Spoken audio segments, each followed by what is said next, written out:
Muy buenos días, bendiciones para todos. Les saludo en esta mañana en el nombre del Señor y le doy la bienvenida a este nuestro tiempo devocional. Espero que este sea un tiempo que le aporte a su vida espiritual, un tiempo que le ayude en su propósito de ser más como Jesús, en su propósito de ir avanzando. A nadie más le va a convenir el crecimiento. Siempre he dicho que debemos entregarle una mejor versión de nosotros a las personas. Y esa mejor versión que podemos darle a las personas no es otra que Cristo en nosotros. Como diría el apóstol Pablo, Cristo en nosotros, la esperanza de gloria. Entonces, en la medida en que usted se va asemejando más al Señor, en esa medida usted va no solamente alcanzando la plenitud para usted, sino que también las personas que conviven con usted, sus empleados, sus familiares, sus vecinos, van a recibir una mejor versión de su persona, y es Cristo en usted. Entonces, quiero animarle a que cada vez que tenemos este tiempo disponga su corazón, porque el objetivo de este tiempo devocional es ese, que usted pueda acercarse mucho más a ser más como Cristo. Ya terminamos la semana pasada la segunda carta del apóstol Pablo a los Corintios. Hoy quiero iniciar este tiempo devocional leyendo uno de los libros. Bueno, todos los libros en la Biblia son importantes, interesantes, maravillosos, porque son un tesoro de información, de revelación, y cuando los leemos podemos nutrirnos de eso. Pero hay un libro en la Biblia que a mí siempre me ha cautivado, y es el libro de los Hechos.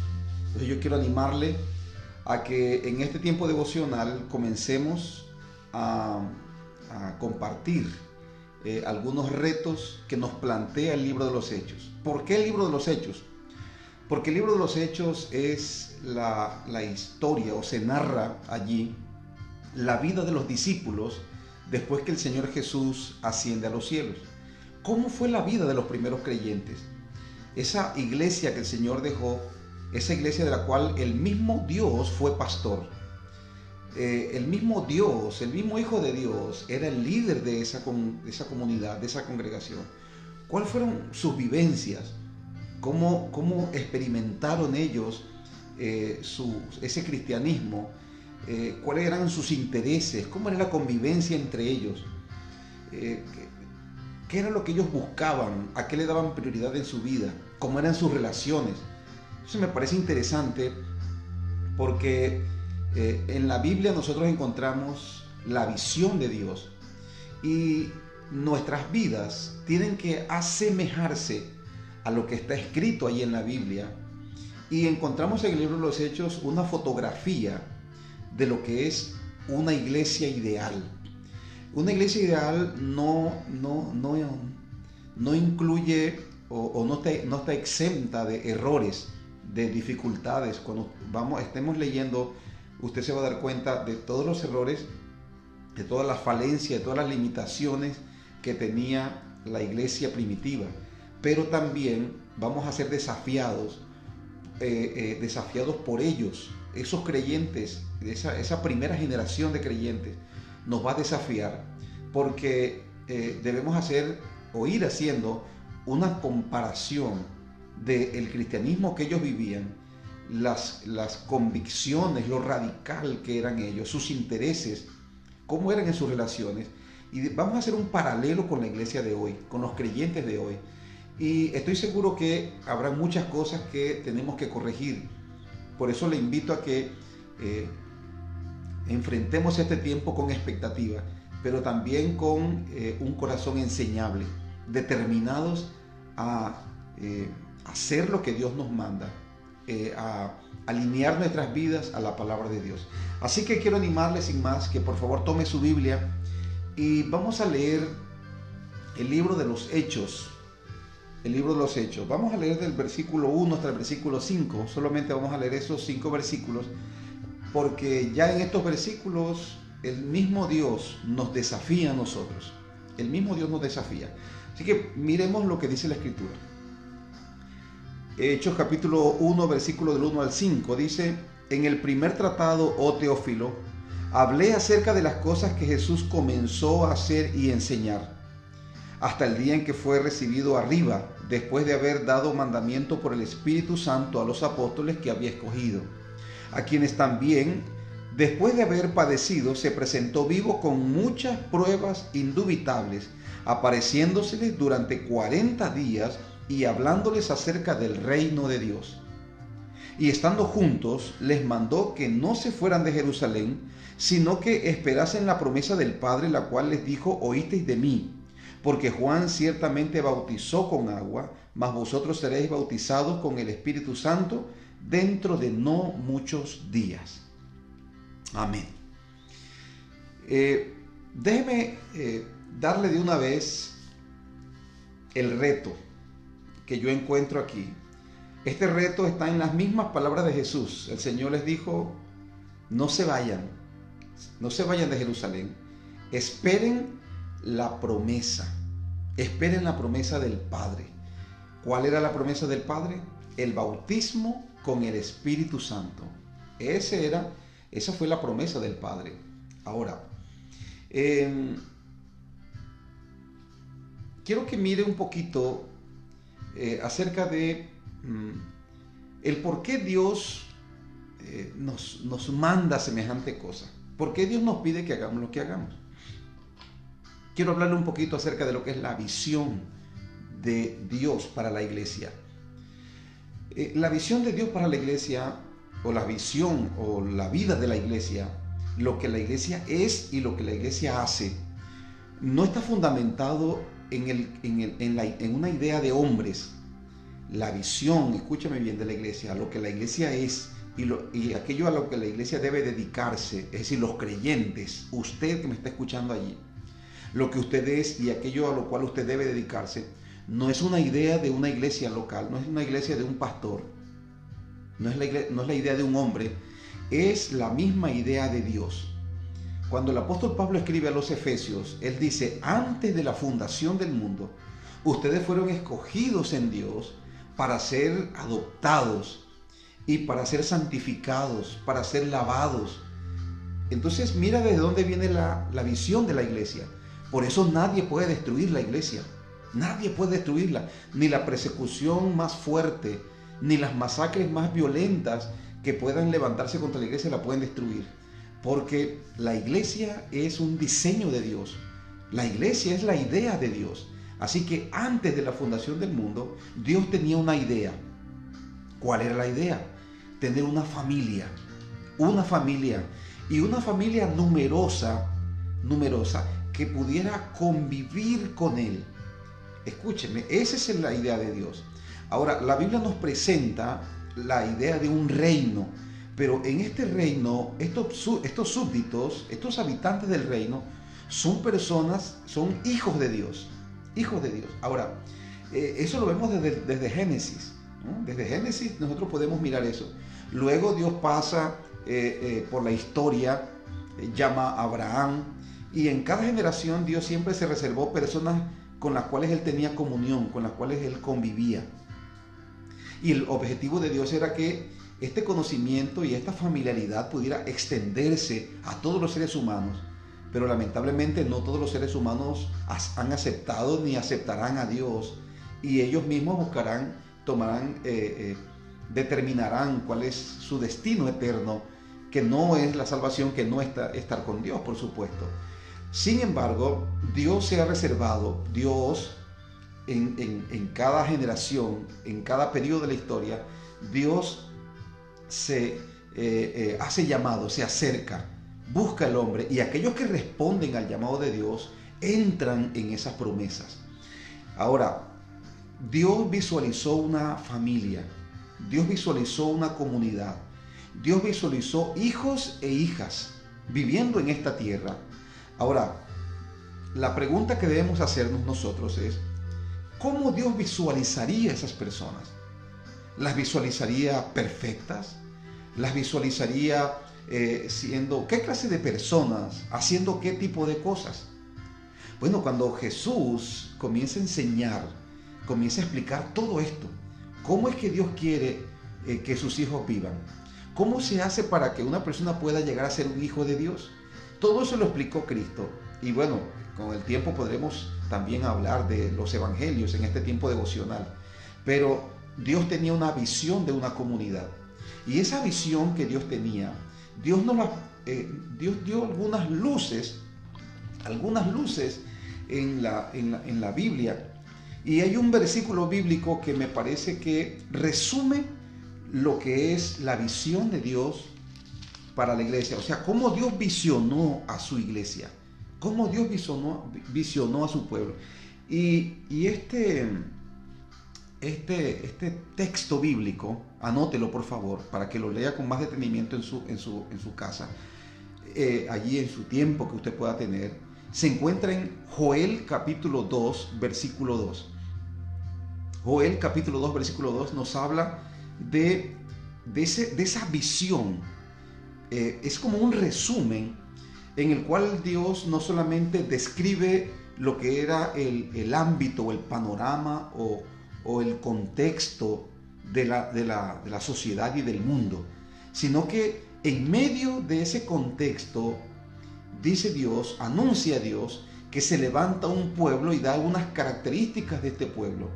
Y aun cuando literalmente lo que Dios está haciendo es hablando de una plaga de langostas que iba a venir sobre la tierra, sobre su pueblo, en el lenguaje profético nosotros podemos entender o podemos percibir que cuando Dios está hablando de esta plaga, está hablando de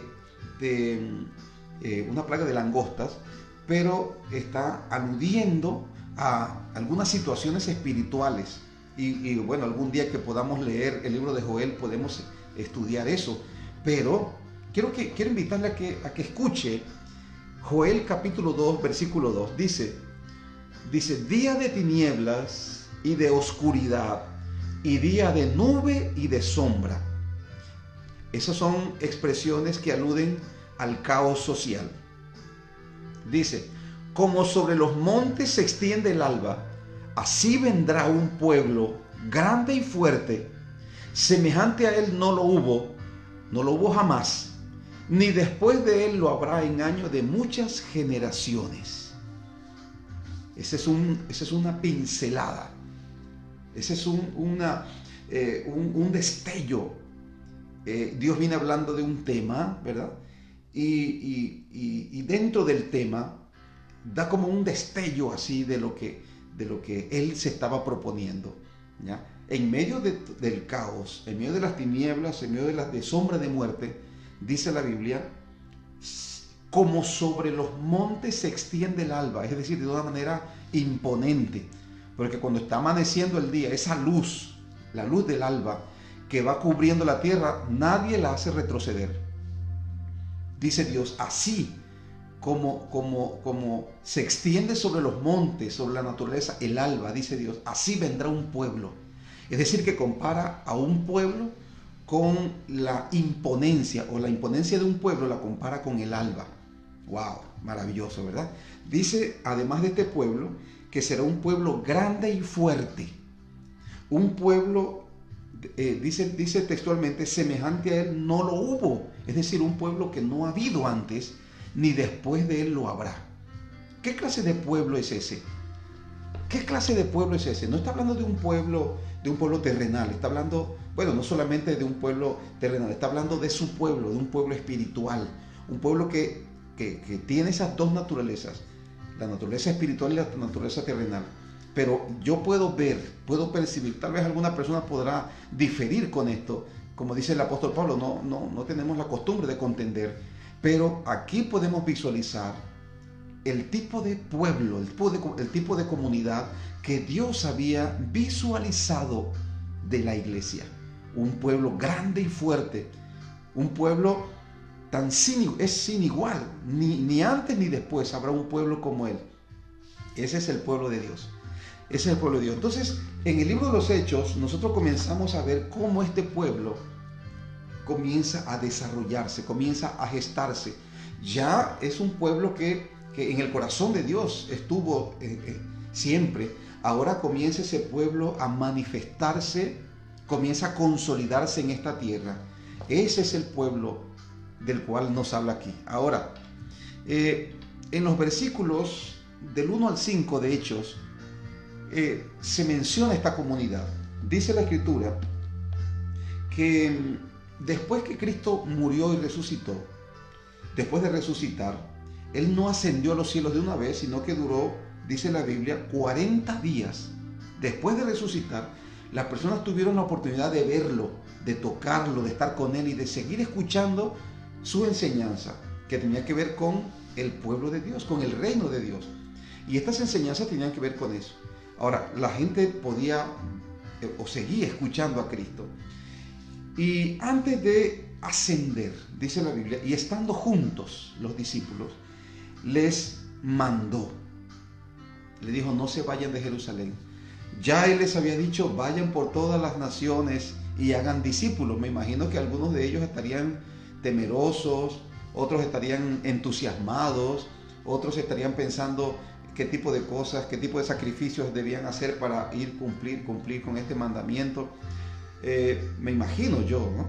El Señor le dice, pero no se vayan todavía, no se vayan, esperen la promesa del Padre, la cual oíste de mí, porque Juan ciertamente bautizó con agua, pero vosotros, dijo Cristo, seréis bautizados con Espíritu Santo dentro de no muchos días.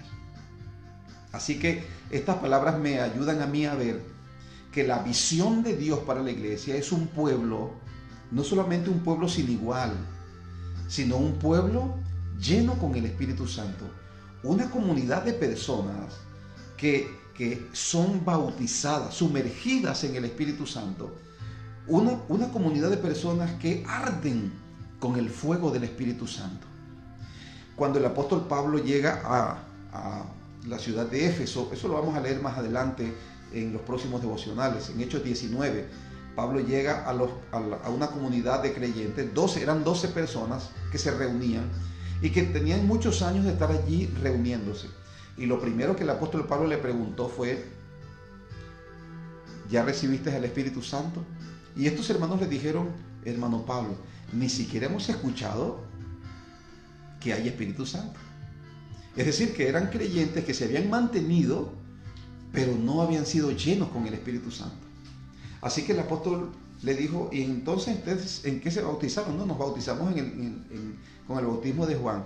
Entonces Pablo comienza a explicarle acerca de la venida del Señor, lo que el Señor enseñó, la comisión de Dios y la promesa del Padre.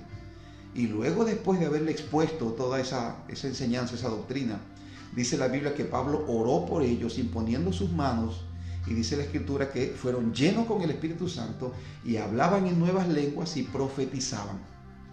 Y déjeme decirle esto, esa era la dinámica de la iglesia primitiva, una iglesia que no solamente creía en el Espíritu Santo, sino que guiaba a los creyentes a que ellos tuvieran un encuentro.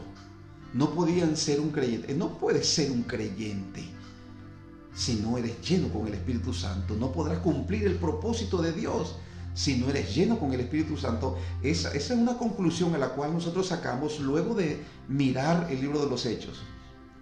Era la dinámica. Cuando Felipe llegó a Samaria, eso también lo veremos después.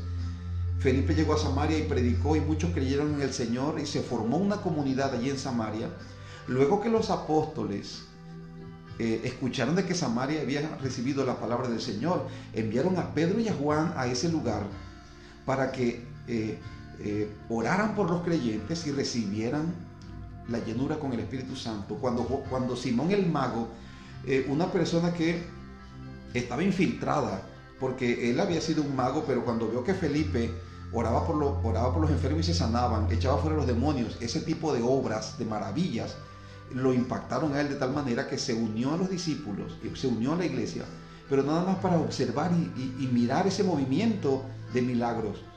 Cuando vio a Pedro y a Juan que por la imposición de manos de ellos se recibía el Espíritu Santo, les ofreció dinero para que ellos le dieran ese poder. Pedro le dijo: tu dinero perezca contigo, porque has pensado que el don de Dios se compra con dinero. Entonces miramos que esa comunidad, luego de recibir a Cristo, inmediatamente enviaron a los apóstoles Juan y Pedro para que oraran por ellos, para que fueran llenos con el Espíritu Santo. Así que la dinámica de la iglesia primitiva era que cuando una persona se convertía, esa persona era guiada. Y muchas veces, más de una vez, los discípulos oraban por los creyentes para que fueran llenos con el Espíritu Santo. Así que no se concebía que un creyente no fuera lleno con el Espíritu Santo. No se concebía que un creyente no fuera bautizado con el Espíritu Santo. Tanto, escúcheme bien, el creer en el Señor,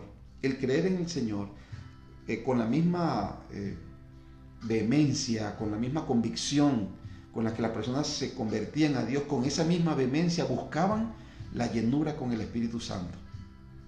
Entonces el Señor le dice a los discípulos: no se vayan de Jerusalén, esperen la promesa del Padre, la cual oísteis de mí. Entonces los discípulos tuvieron que esperar 10 días en oración. Cuando sigamos leyendo nos vamos a dar cuenta de eso. 10 días en oración. ¿Qué hacían esos 10 días en oración? Esperando la promesa. Yo me imagino que la esperaban con tanta expectativa, porque el Señor había hablado tantas bondades, tantas maravillas del Espíritu Santo. El Señor le dijo a los discípulos: yo me voy, pero ustedes no van a quedar huérfanos. El Espíritu Santo vendrá. Y cuando el Espíritu Santo venga, convencerá al mundo de justicia, de juicio y de pecado. Es decir, que no es en tu fuerza que vas a convencer a alguien, es el Espíritu Santo. ¡Wow! El Espíritu Santo les va a guiar a toda verdad, le dijo el Señor. El Espíritu Santo les va a revelar las cosas que yo quiero enseñarles. El Espíritu Santo va a guiarlos. El Espíritu Santo les va a consolar. Él es el consolador. Él vendrá para estar con ustedes para siempre, dijo el Señor Jesús. Así que el Señor habló tanto y con tanta firmeza, vehemencia del Espíritu Santo, que los discípulos estaban hambrientos. Los discípulos estaban deseosos de que ya fuera la llenura con el Espíritu Santo. Entonces el Señor les dijo: esperen. Así que ellos tuvieron que esperar, y lo que yo interpreto es que ellos, mientras esperaban en oración, lo hacían con un corazón lleno de expectativa. Voy a buscar, vamos a esperar. Algo tiene que suceder. Así que esperaron 10 días. En el día de Pentecostés, Hechos capítulo 2, dice la Biblia que cuando estaban todos juntos, unánimes reunidos, de repente se escuchó un estruendo. El Espíritu Santo había llegado y llenó a todos los que estaban allí. 120 creyentes estaban allí. 120 creyentes habían perseverado. De toda esa multitud a la cual el Señor sanó, liberó, enseñó, todas esas multitudes incontables que seguían al Señor, solamente quedaron 120 en el aposento alto. Y esos 120 en el aposento alto fueron llenos con el Espíritu Santo. ¿Cuál es la evidencia de que una persona ha sido llena con el Espíritu Santo? Bueno, lo vemos allí. Más adelante lo vamos a ver, lo vamos a observar. Pero yo quiero que nos quedemos con algo en esta mañana, y es el reto. ¿Cuál es el reto? Tienes que buscar con expectativa la llenura con el Espíritu Santo. Pero déjeme preguntarle primero: ¿ya fuiste lleno con el Espíritu Santo? ¿Ya fuiste lleno con el Espíritu Santo? O sea, vamos a ser honestos. Cuando nosotros miramos la evidencia bíblica de que una persona ha sido llena con el Espíritu Santo, la Biblia dice que habla en nuevas lenguas y profetiza. Y tal vez con tantas cosas que se enseñan, porque hoy en día muchos se han acostumbrado a ser creyentes sin la llenura con el Espíritu Santo. Y mucho peor aún, y para vergüenza lo digo, muchas personas están pastoreando, son ministros de Dios, sin ser llenos con el Espíritu Santo. Y ese es un grave error, porque el Señor dijo, no te lances, no te aventures si no eres lleno con el Espíritu Santo. Así que, escuche, hoy en día hay muchas doctrinas y muchas enseñanzas de personas que tal vez como no tienen una búsqueda permanente, como no han sido llenos con el Espíritu Santo, entonces ellos no hablan de eso. Y tal vez cuando alguien quiere aprender acerca de eso, le dan una mala información. Y eso ha hecho que se levanten comunidades donde las personas no han sido conducidas a la llenura con el Espíritu Santo. Pero la iglesia que Dios visualizó es una iglesia llena con el Espíritu Santo. Lo vemos aquí. Jesús le dijo a sus discípulos, no se vayan, sino esperen la promesa del Padre, la cual oísteis de mí. Porque Juan ciertamente bautizó con agua, pero vosotros seréis bautizados con el Espíritu Santo dentro de no mucho. Escuchen, no se puede reemplazar la llenura con el Espíritu Santo con el conocimiento. No se puede reemplazar con el sacrificio, con el compromiso. No se puede reemplazar la llenura con el Espíritu Santo. La llenura con el Espíritu Santo es irreemplazable. No puedes reemplazarla con nada.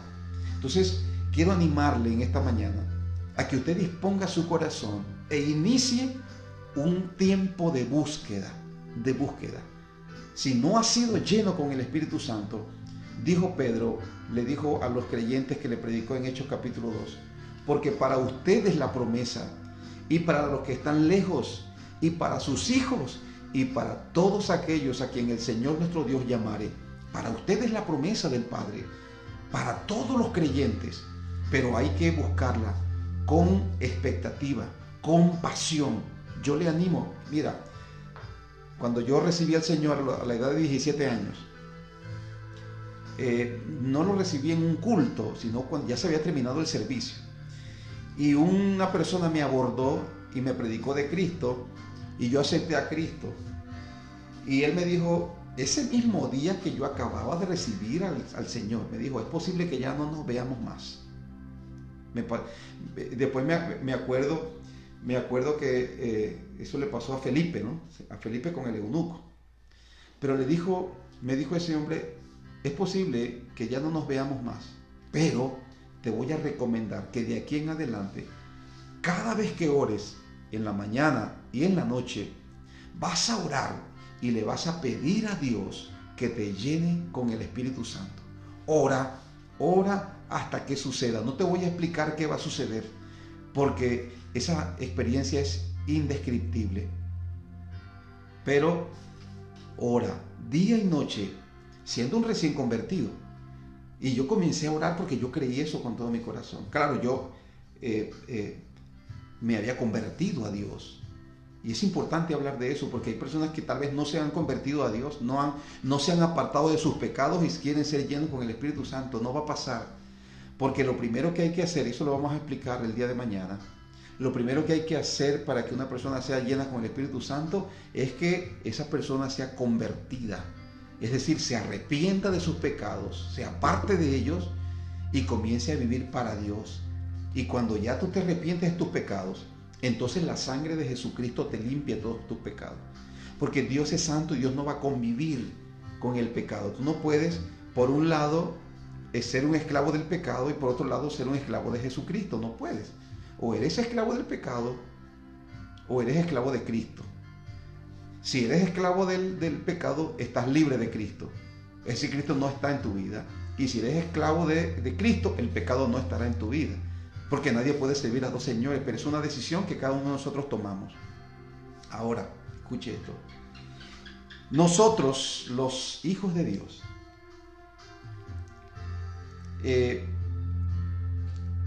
tenemos que ser llenos con el Espíritu Santo. Porque tenemos una misión que cumplir en este mundo.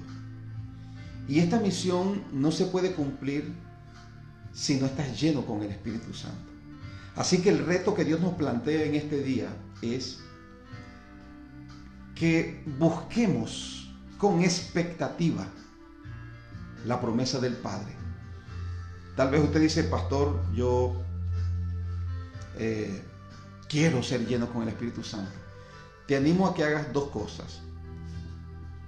3 cosas. La primera de ellas es que si hay algún pecado en tu vida, échalo. Arrepiéntete y apártate.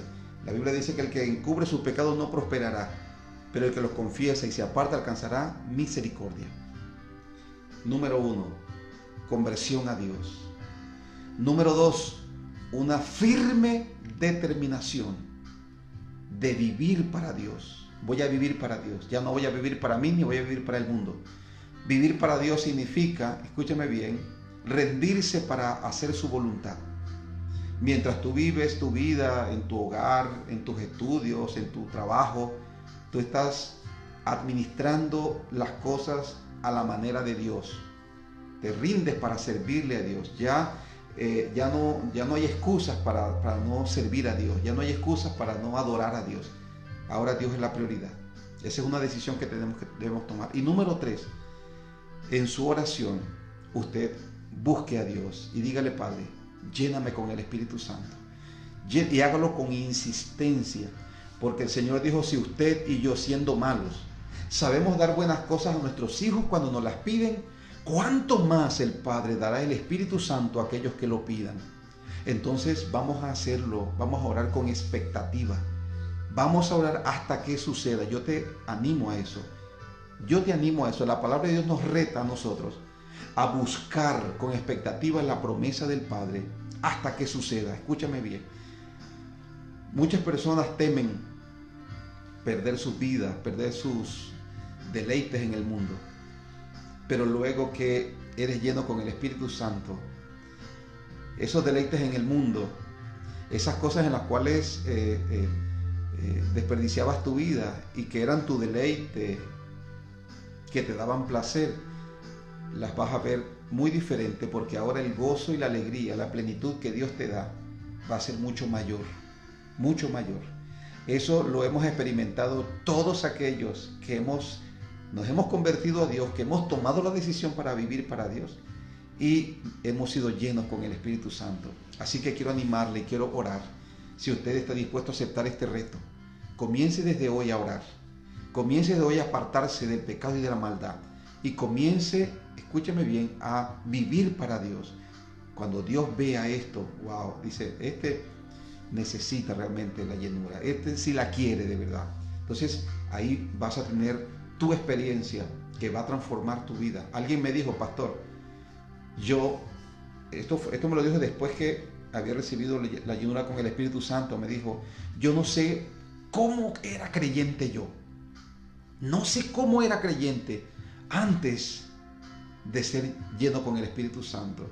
Y bueno, la gracia de Dios te sostuvo. Pero me estaba diciendo, en esas palabras, nadie puede ser un creyente si no es lleno con el Espíritu Santo. Oramos. Padre, te damos gracias en esta mañana por tu palabra. Gracias por el libro de los Hechos. Gracias por Lucas, que escribe este tratado y en él nos explica las últimas palabras del Señor a sus discípulos mientras estuvo aquí en la tierra. No se vayan, sino que esperen la promesa, la cual oísteis de mí, porque Juan ciertamente bautizó con agua, pero vosotros seréis bautizados con Espíritu Santo dentro de no mucho. Padre, si ha habido negligencia en nuestra parte, dígale al Señor en esta hora: Padre, si ha habido negligencia de mi parte, si ha habido descuido, si no he estado buscando tu presencia, la llenura con el Espíritu Santo, te pido que me perdones. Perdóname, Padre. Y aquí estoy, Señor, rendido. Yo he hecho, dígale al Padre en esta mañana, yo he hecho de mi vida todo aquello que pudiera interrumpir, Señor, el proceso. Yo lo he hecho de mi vida. Muero al pecado y a la maldad en este día, Padre, y vuelvo mi corazón a ti. Y tomo la decisión este día, dígale al Padre, tomo la decisión este día de vivir para ti, Señor, de consagrarme para ti. Y te pido, Padre, que me llenes, dígale al Señor, lléname con el Espíritu Santo, Padre. Lléname con el Espíritu Santo, Señor. Esa es la promesa que tú dijiste, Señor, que vendría sobre todos aquellos, Señor, que se convierten a ti. Todos aquellos, Señor amado, hijos tuyos, vendría esta promesa. Así que aquí está mi vida, dígale al Padre. Yo acepto el reto el día de hoy. El reto de comenzar una búsqueda incesante y con profunda expectativa de la llenura con el Espíritu Santo. Gracias, Dios, porque yo sé que tú eres fiel y que esta experiencia, Señor, esta experiencia gloriosa la voy a tener. Gracias, Señor. Déjeme orar por usted en esta mañana. Padre, yo oro por todos aquellos, Señor. Oro por todos aquellos que sienten en su corazón la necesidad, aquellos que vuelven su corazón a ti, Padre, para ser llenos con el Espíritu Santo. Oro para que tú escuches ese clamor, para que escuches esa oración, Señor, y que tú les sorprendas, que los próximos días, Señor, sean días gloriosos, sean días de avivamiento, sean días de derramamiento del Espíritu Santo, que los próximos días, Señor, sean días donde ellos, Padre, puedan degustar las maravillas, las delicias del cielo por medio del Espíritu Santo. En el nombre de Jesús, muchas gracias, Padre. Amén y amén. Queridos, que Dios les bendiga en esta mañana y le pregunto, ¿qué clase de creyente quiere ser usted? ¿Un creyente nominal, un creyente carnal o un creyente espiritual, un creyente lleno con el Espíritu Santo? Un creyente, mira, cada vez que la iglesia impactó su ciudad, cada vez que hombres y mujeres impactaron su generación, fue porque estaban llenos con el Espíritu Santo. De esto vamos a seguir hablando después.